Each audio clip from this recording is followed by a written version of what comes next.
Hello mwana michezo, karibu katika channel yetu ya Michezo Live. Usisahau kusubscribe, kulike, kucomment na kushare na marafiki ili waweze kupata habari zinazohusu michezo. Mashabiki wa Simba, kaeni mkao wa kula. Kikosi cha wekundu wa Msimbazi kimerudi rasmi uwanjani. Kazi imeanza, jasho linatiririka na dhamira ni moja tu, ushindi.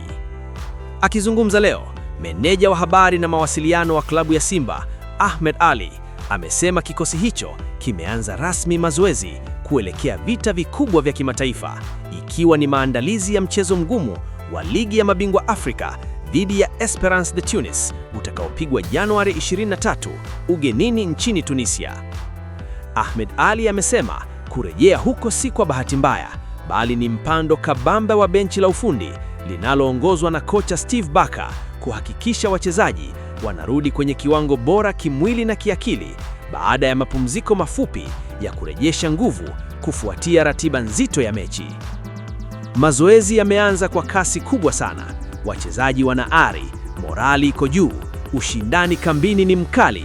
Hii ni ishara nzuri kuelekea michezo ijayo, amesema Ahmed Ally kwa kujiamini.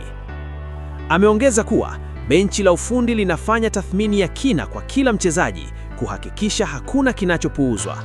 Programu maalum zimeandaliwa kwa wachezaji waliokuwa na majeraha madogo ili warudi salama na kwa nguvu zaidi. Kwa mujibu wa Ahmed Ally, lengo la Simba ni moja tu, kupambana hadi dakika ya mwisho katika kila mashindano wanayoshiriki. Maandalizi haya ni silaha muhimu kuhakikisha Simba inabaki kileleni na kutimiza malengo makubwa ya msimu huu. Kwa upande wa afya ya kikosi, Ahmed Ally amewatoa hofu mashabiki wa Simba kwa kusema wazi kuwa hakuna majeruhi wapya wakubwa. Hali ya kikosi kwa ujumla ni nzuri na morali iko juu kambini. Mwisho kabisa, amewataka mashabiki wa Simba kuendelea kuwa nyuma ya timu yao kwa sapoti ya dhati. Nguvu ya mashabiki ni silaha yetu kubwa. Tunapovaa nembo ya Simba, tunahitaji sauti zao, dua zao na imani yao, amesema Ahmed Ally. Simba inapanga, Simba inajiandaa, Simba inakwenda vitani. Endelea kufuatilia kituo chetu kwa habari zote moto za michezo live. Asante kwa kutufuatilia mpaka mwisho.